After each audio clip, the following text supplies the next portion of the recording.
Welcome back to Discovery with Miss Natalie. That's me. So this morning we are going to read a story that you probably know, but we're going to hear it from a different character's perspective. So have you ever heard of the story The Three Little Pigs? You have? Me too. That is a really cool story. I like that story. But today we are going to read a book that is about the Three Little Pigs, but we're going to hear about the story from how the wolf thought that it went, not from the little pigs. So the story is called The True Story of the Three Little Pigs.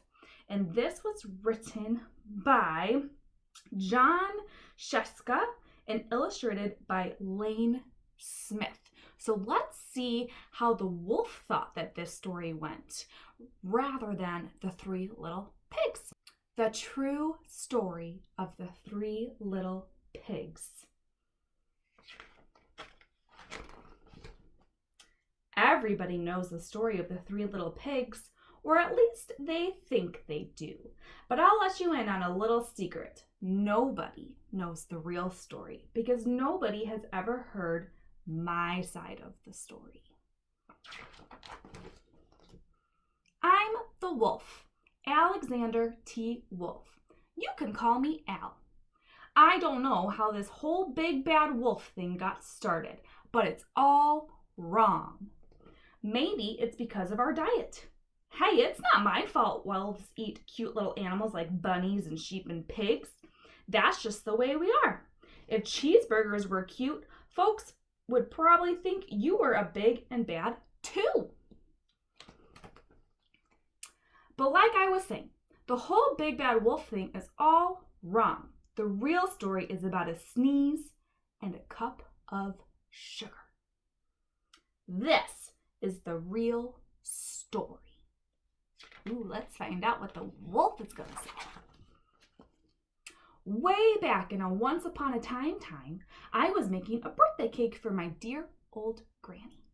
I had a terrible sneezing cold. I ran out of sugar. Oh no sugar for your cake? That's going to be hard to make. So I walked down the street to ask my neighbor for a cup of sugar.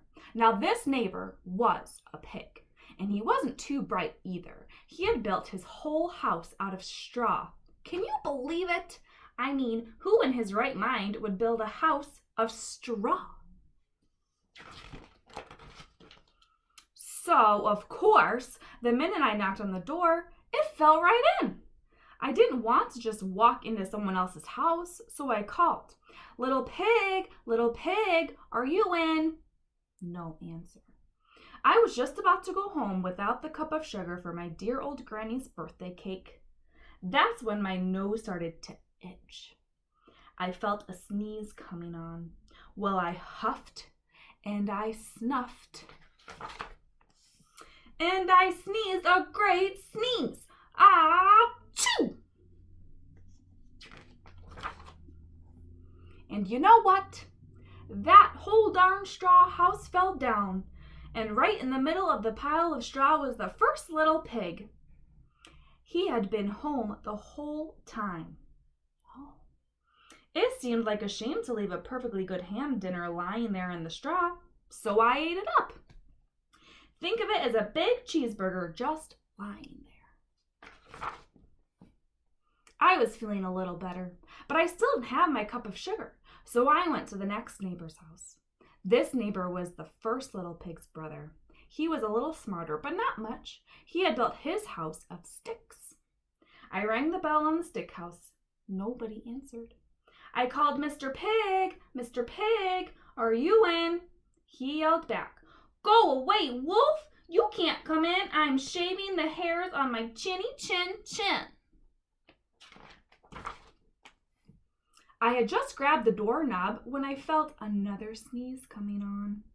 I huffed and I snuffed and I tried to cover my mouth, but I sneezed a great sneeze. Achoo!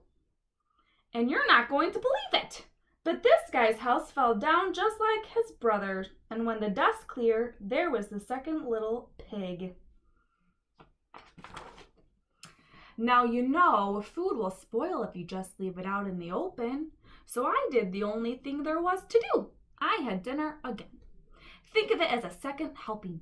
I was getting awfully full, but my cold was feeling a little better, and I still didn't have that cup of sugar for my dear old granny's birthday cake. So I went to the next house. This guy was the first and second little pig's brother. He must have been the brains of the family. He had built his house of bricks. I knocked on the brick house. No answer. I called, "Mr. Pig, Mr. Pig, are you in?" And do you know what that rude little porker answered? "Get out of here, wolf! Don't bother me again." Talk about impolite. He probably had a whole sack full of sugar, and he wouldn't give me even one little cup for my dear sweet old granny's birthday cake. What a pig! I was just about to go home and maybe make a nice birthday card instead of a cake when I felt my cold coming on. I huffed and I snuffed and I sneezed once again. Then the third little pig yelled, "And your old granny can sit on a pin." Now I'm usually a pretty calm fellow, but when someone talks about my granny like that, I go a little crazy. When the cops drove up, of course I was trying to break down this pig's door, and the whole time he was huffing and puffing and sneezing and making a real scene. The rest, as they say, is history. The news reporters found out about the 2 pigs I had for dinner. They figured a sick guy going to borrow a cup of sugar didn't sound very exciting. So they jazzed up the story with all of that huff and puff and blow your house down, and they made me the big bad wolf. That's it, the real story. I was frightened. But maybe you could loan me a cup of sugar. So there it is. That is what the wolf says happened with the 3 little pigs. So do you think the wolf is telling the truth? Yes, no, maybe? Well, I'm not sure, but it is very different than the story that the 3 little pigs told, huh? So what we're going to do this afternoon is we are going to create our own houses. Okay, we're going to use straws and wood and bricks. And we're going to see which one works the best and also doesn't fall over when we blow on it. Okay, so if you would like to do that with me this afternoon, come on back and we will start building all of our really cool houses, just like the little pigs did. Well, I hope you have a great rest of your morning, and I can't wait to see you again later.